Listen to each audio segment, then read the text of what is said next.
Hammaga assalomu alaykum aziz yurtdoshlar. Sizlar bilan yana Yosh avlod kanali sizlar bilan navbatdagi videomizda yana ko'rishtirganimdan va nihoyat xursandman do'stlar.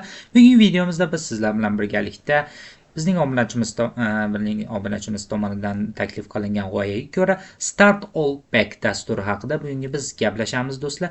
Videomiz sizga qiziq bo'layotgan bo'lsa va ushbu dastur haqida ma'lumot olishni xohlasangiz va ushbu dastur nima vazifalar qilishni xohlasangiz, albatta qiziqsangiz video ostiga shu videoga bitta dona like bosib, albatta kanalimizga obuna bo'lib qo'yishni so'rab qolgan bo'ladim va shu kabi bu qilgan ishingiz shu kabi videolarni o'tkazib yubormasligingizni anchagina ta'minlagan bo'ladi. Albatta qo'ng'iroqchani ham bosib qo'yishingiz bu bizning yangi videolarimiz haqida uydagilarga kelib ko'rishini ta'minlaydi. Xo'sh akalar, videomiz agar sizlarga qiziq bo'layotgan bo'lsa va tayyor bo'lsangiz, unda biz videomizni boshladik do'stlar.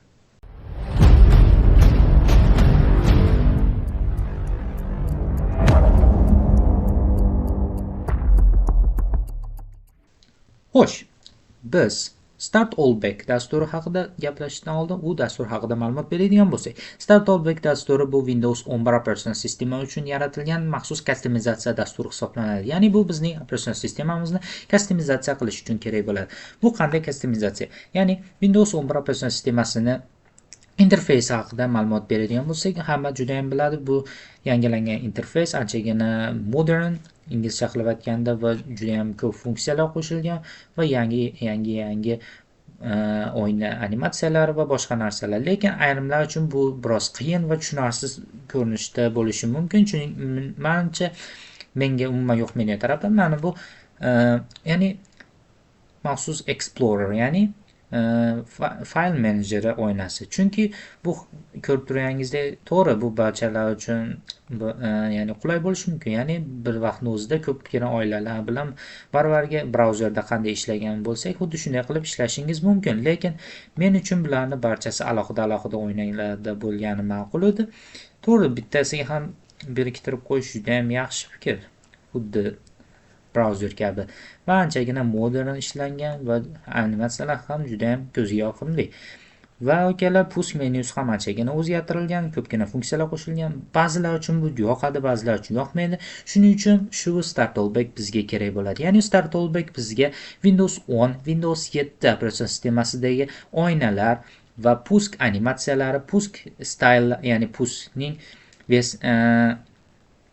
ya'ni ko'rinishlarini Windows 11 ga o'rnatib berish uchun kerak bo'ladi. Ushbu dasturni biz Telegram kanaliga tashlab qo'yamiz, bemalol yuklab olishingiz mumkin va videoning oxirida qanday qilib bu dasturni aktivatsiya qilishni ham ko'rsatib o'taman, chunki bu dastur pulli va albatta sizlar uchun men bepulli o'rgataman. Xo'p, bizning dasturimiz xuddi shunday bo'ladi. Bemalol buni o'zini standart saytidan yoki bizning Telegram kanalimizdan yuklab olishingiz mumkin. Buni ochishimiz uchun prostadak buni ustiga 2 marta bosamiz. Bosganimizdan so'ng bizga ya'ni ayna ochiladi. Bu yerda Welcome to Start All Back installation. You are about to restore Windows Start menu and improve your desktop experience. Please make sure the folder windows are closed and file transfer completed. Xo'p, bu yerda aytilyapti, ya'ni bizni ustonatka qilishimiz nima uchun, ya'ni kimga uchun kerak bo'ladi. Install for everyone va bu dasturni barcha ishlatuvchi oladi. Install for me bu faqatgina sizning kompyuteringizda ishlaydi. Men uchun install everyone juda ham yaxshi, chunki bu fayllarni portable sifatida boshqa kompyuterlarga ham ya'ni prosta kopyulat qilib ishlatib yursak bo'ladi. Automatically download install updates ni o'chirib qo'yamiz, chunki biz bu dasturni aktivatsiya qilgandan so'ng aktivatsiya jarayonlari yo'q bo'lib ketmasligi uchun. Install everyone. Bosganimizdan so'ng barcha uстановка jarayonlari avtomatik tarzda amalga oshiriladi. Ko'rib turganingizdek, barchasi bizga dastur o'rnatildi. Ko'rib turganingizdek, push ham chap tomonga o'tib qoldi va bizga nimalar aytilyapti. Bu yerda welcome menyusi va bizning operatsion sistemamiz qaysi ko'rinishda turishi mumkin. Proper Windows 11, ya'ni Windows 11 ga o'xshaydigan, lekin Windows 10 ga o'xshash Windows 11 staylidagi Windows 11 stayli tuvisi va kinda Windows 10, ya'ni Windows 10 ga o'xshaydigan remastered Windows 7, ya'ni Windows 7 staylida. Windows 7 stayli tuvisi juda ham yoqimli akalar. Ko'rib turganingizdek, agar Windows 7 operatsion sistemasini ishlatgan odamlar bo'lsa va nostalgiyani his qilmoqchi bo'lgan bo'lsangiz, aynan mana shuni maslahat beraman, chunki juda ham zo'r ishlab qo'yilgan va endi push menyusi ishlamay qolishi ehtimoli bor. Bu endi yangi sistema. Xo'p, va bu yerda boshqa funksiyalar ham qo'shilgan va barchasi eski okn animatsiyalari, ya'ni oyna animatsiyalari Windows, endi Wi-Fi eski Windows 12 va akalar Windows batareya holatlari va ovozni ham regulировкасы barchasi Windows 7 nikidaqa. Va kinda Windows 10 qiladigan bo'lsak, bizning hattoki znachka ham o'zgardi akalar. Windows 10 endi bu Windows 7 staylida, lekin chidasa bo'ladi. Barchasi Windows 10 wow, men bu lekin menga yoqardi kalendar animatsiyasi. Tillar almashtirish, Wi-Fi lar va barchasi Windows 12 ga aylantirib berildi. Xo'sh, proper Windows 11 lekin menga yoqadi. Chunki bu yerda push menyusi anchagina blur, ko'rib turganingizdek, juda ham modern bilan berilgan va boshqa kerakli funksiyalar barchasi joyida qolgan. Menga to'g'risi proper Windows 11 versiyasi yaxshi. Va start menyuga o'tadigan bo'lsak, keyingi ikkinchi bo'lim bu yerda bizning, ya'ni bu push menyumizni customizatsiya qilishimiz mumkin. Bu yerdan visual style oddiy holatda yoki Windows 8 yoki Windows 7 ko'rinishga keltirishimiz mumkin. Windows 7 mana shunday holatda, Windows 8 esa mana bunday holatda bo'ladi. Menga default holati mavjud. Icon size esa biz bu yerdagi ikonkalar holati qanchalik kattaligi haqida. Bu yerda M qilib qo'yadigan bo'lsak, bu juda ham katta bo'lib ketadi. Hozir o'rtacha bo'lib qoldi. Bu yerdan S ni qilib qo'yadigan bo'lsak, juda ham kichkina bo'lib ketadi. S lekin menga juda ham yoqadi. Bu yerda account countlar, ya'ni ikonlarning, ya'ni ikonkalar soni bitta qatorda nechta ko'rinishini ta'minlaydi. Bu yerda use large icon bo'lsa, katta ikonlar bilan ishlaydi. XP style, Windows XP holatlari mana bunday bo'lgan. Endi oldin ishlatgan odamlar buni tushunadi. Lekin menga unchalik yoqmaydi bu stil. Xo'p, buni o'chirib qo'yamizda. Va boshqalarni ham o'zingiz qilishingiz mumkin. Bu bo'limda ushbu o'ng tarafdagi linklarni o'zingiz customizatsiya qilishingiz mumkin. .display buni .display qilib chiqadigan bo'lsak, bu yerda hech nima qolmaydi, ko'p deganingizdek kichkinagina bo'lib qoladi. Bu yerdan barchasini link qilib qo'yadigan bo'lsangiz, bu juda ham uzun bo'lib ketishi mumkin. Bunday qilishni maslahat bermayman akalar. Barchasi bitta joyda tiqilib turgani to'g'risi umuman yoqmaydi akalar. Xo'p, buni set as default qilsak, o'zimizni asl holatiga qaytaradi. Agar sizga Windows 11 ni standart push menyusi, ya'ni push menyusi yoqadigan bo'lsa, prostatak buni o'chirib qo'yasiz do'stlar. Barchasi o'zining Windows 11 ni standart holatiga qaytaradi.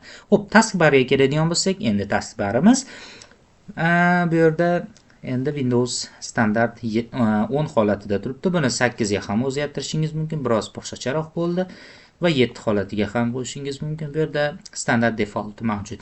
Xo'p, bu yerda ikonlarni ham standart kichkinalashtirishingiz yoki kattalashtirishingiz mumkin. XL to'g'risi XL qilishni maslahat bermayman, juda ham kattalashib ketadi. Xo'p, menga S qilib turib buni XS yoki S holatiga qildirib, to'g'risi bu yerdagi, ya'ni joylashuvini bu yerdan left yoki yuqoriga to'p qilib qo'yadigan bo'lsak, juda ham zo'r va experience ni juda ham oshirib beradi. Chunki yuqorida kichkina bo'lib turib, dasturlarga juda ham ko'p bo'lsa, mana bu yerga terib oladigan bo'lsangiz va boshqa dasturlarda ishlayotganingizda juda ham ko'pgina oynalarda burchak hosil bo'ladi akalar. Juda ham ish faoliyatiga, aynan performansga juda ham kattagina ta'sir o'tkazadi do'stlar. Menga aynan mana shu holat juda ham yoqadi.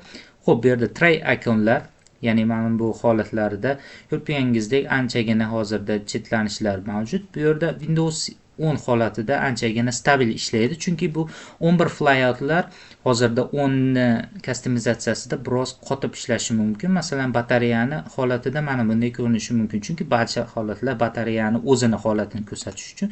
Bu yerda Windows 10 flyout qilib qo'ysak, bu yerda faqat batareyani o'zini ma'lumotini ko'rsatish kerak. Hozirda bu ishlash uchun biroz buni перезагрузка qilish kerak bo'ladi. Xo'p, bu yerdan XS holatida tursin yoki standart Windows 7 holatida ham anchagina yaxshi. Menga Windows 7 holati ham anchagina yoqadi. Xo'p, bu antivirus, boshqa narsalari barchasi 100% ishlayapti. Xo'p, Explorerga keladigan bo'lsak, endi Explorer bu umuman boshqa tema.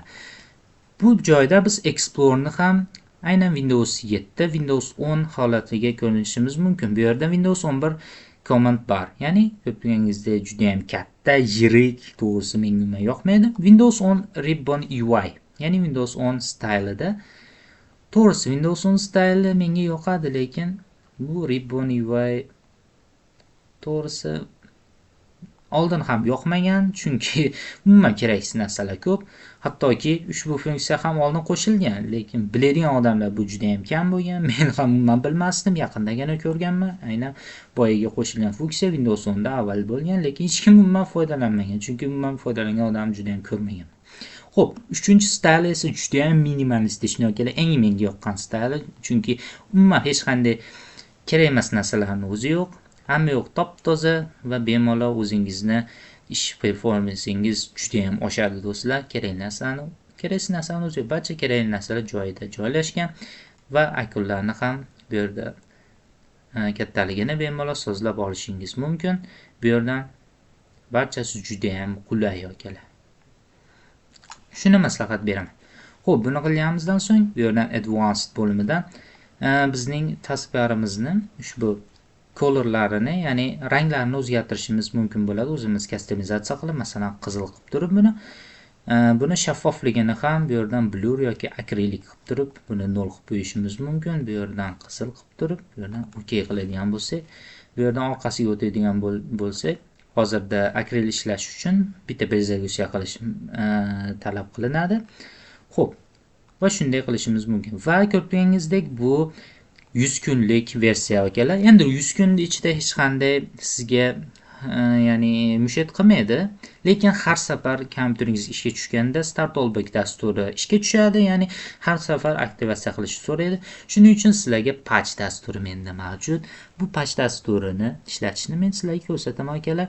Shuning uchun bu ustanovishni bu yoqqa olib turamiz va bu patchni ham bemalol Telegram kanalidan yuklab olishingiz mumkin.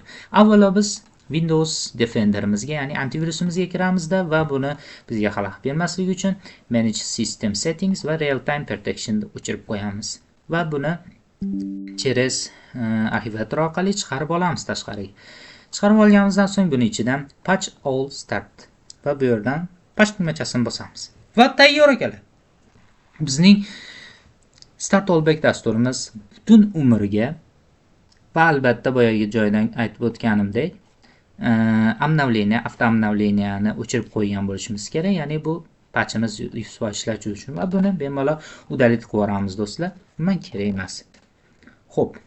Bu akalar hozir bu yerdan endi Start Allback dasturini ishga tushirishimiz uchun bu yerdan push menyusidan shunchalik tugmasini bosib, bu yerdan Properties, agar ruscha bo'lsa, svoystani bossak va bizning Start Allback dasturimizga tushadi. About ga o'tsak, your license is successfully activated akalar. Va akalar barchasi shulardan iborat edi. Va akalar hattoki ko'rganingizdek bizning boyagi Windows 11 ning standartidan endi minimalistishni nima deydi akalar, buni esimga kelmayapti. Mana bu panel, xullas mana shu panelni ham anchagina minimalistishni ko'rinishga ushbu Start Allback dasturi ko'rsatib beradi do'stlar. Va hattoki Windows haqida ma'lumotlarni ham aynan Windows 7 ko'rinishida ko'rsatib beradi. Bu juda ham zo'r akalar. Gap bo'lishi mumkin emas. Xo'sh akalar, videomiz shulardan iborat edi do'stlar. Videomiz sizga yoqqan bo'lsa, albatta videoga like bosib, kanalimizga obuna bo'lib qo'yishingizni so'rab qolgan bo'lardim do'stlar. Bularning barchasi sizlar uchun va barchasi bepul va hech qanday sizlardan olinmadi do'stlar va dasturni ham bemalol bepul aktivatsiya qilib oldik do'stlar. Xo'sh akalar, keyingi videolarimizda yana bir bor YouTube platformamizda sizlar bilan yuzma-yuz ko'rishguncha xayr do'stlar. Sog' va salomat bo'ling. Yeah, I got what grand in my diamond up. Who caught a million, my go yard though. I win the game, so you still got to show. Born with the drip and just learn how to hustle. Look at your bitch through these DR by 4. Cause I get me some head, she been that shit over.